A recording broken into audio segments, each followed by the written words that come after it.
رات کے وقت جب ہم سب لوگ سونے کے لیے تیار ہو گئے تو ہمارے ساتھ نئے مسافر نے کہا، لوگو، جس رب کی تم عبادت کرتے ہو، جو تمہارا آقا ہے، کیا وہ بھی سوتا ہے؟ ہم نے کہا نہیں۔ تو اس پر اس نئے مسافر نے کہا، کیا غلاموں کا اپنے آقا کے سامنے سونا بری بات نہیں ہے؟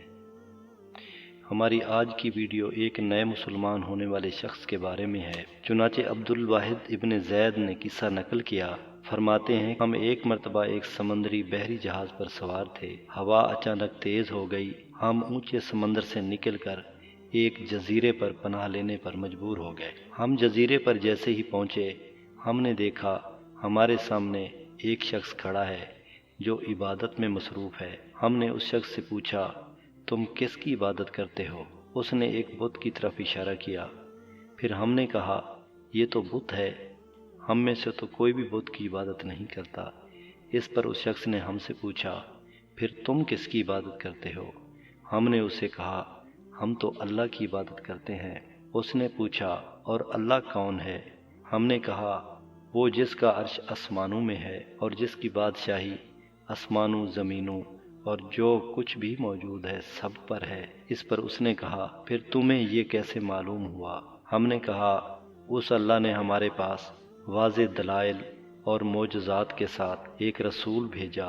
اسی رسول نے ہمیں اس اللہ کی خبر دی۔ پھر اس شخص نے کہا، تمہارے اس رسول کا کیا ہوا؟ ہم نے جواب دیا، جب وہ پیغام پہنچا کر فارغ ہوئے تو اللہ تعالیٰ نے ان کو اپنے پاس بلا لیا۔ پھر اس شخص نے ہم سے پوچھا کہ کیا اس رسول نے آپ کی طرف کوئی نشانی چھوڑی؟ ہم نے کہا، اس نے ہمارے درمیان اللہ کی کتاب چھوڑی ہے۔ اس شخص نے کہا، تو وہ کتاب مجھے دکھاؤ۔ ہم نے اسے قرآن پاک کا ایک نسخہ دکھایا تو اس نے کہا، میں تو اسے نہیں پڑھ سکتا۔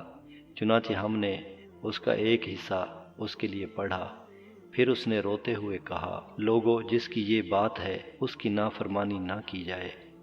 اس شخص نے پھر اسلام قبول کیا اور اسلامی تعلیمات کو پوری تندہی کے ساتھ سیکھا، اور جو سیکھا اس پر عمل بھی کیا۔ چنانچہ جب موسم ٹھیک ہوا، ہم جزیرہ سے نکلنے کے لیے تیار ہو گئے۔ اس شخص نے ہم سے پوچھا، کیا میں بھی آپ لوگوں کے ساتھ جا سکتا ہوں؟ ہم نے کہا، یقیناً آپ ہمارے ساتھ جا سکتے ہیں، یہ اچھی بات ہے۔ چنانچہ وہ ہمارے ساتھ شامل ہو گیا۔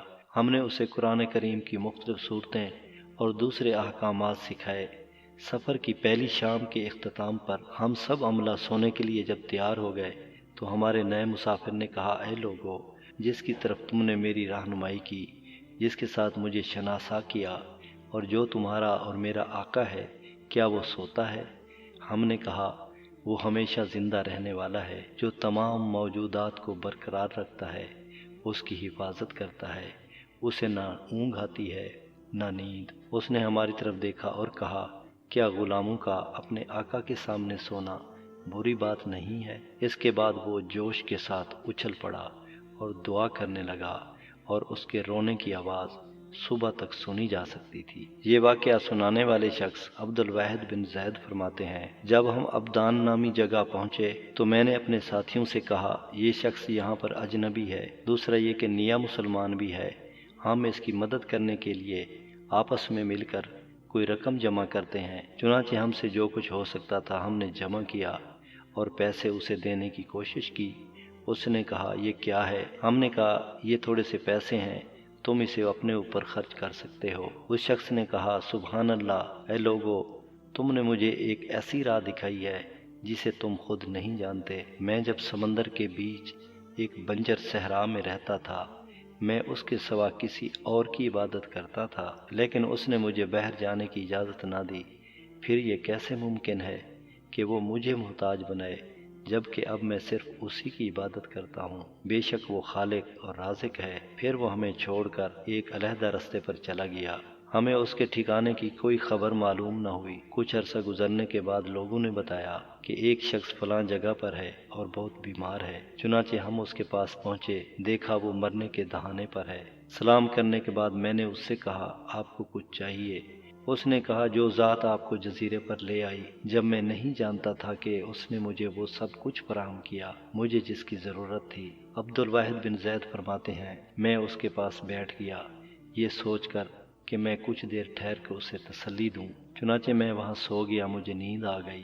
اور ایک خواب دیکھا ان کے قبرستان میں نے اب تک، چنانچہ میں وہاں سو گیا اور مجھے نیند آ گئی۔ میں نے خواب دیکھا آبادان کے قبرستان میں نے اب تک کی سب سے خوبصورت لڑکی دیکھی۔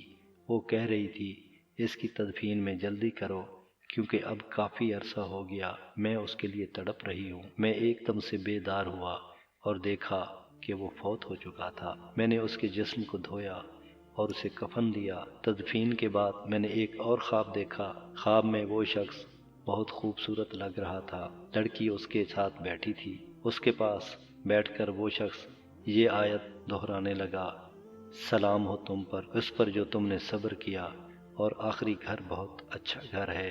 دوستو اور بھائیو، یہ کہانی ہمیں یاد دلاتی ہے کہ ہم اللہ تعالیٰ کی ذات پر توکل کریں۔ حضور اکرم صلی اللہ علیہ وآلہ وسلم کی حدیث کے مفہوم کے مطابق، جس میں آپ نے فرمایا اگر تم اللہ پر سچا توکل کرتے ہو وہ تمہیں ویسا ہی رزق دے گا جیسا کہ وہ پرندوں کو فراہم کرتا ہے۔ وہ صبح سویرے خالی پیٹ نکلتے ہیں اور دن کے آخر میں وہ پیٹ بھر کر لوٹتے ہیں۔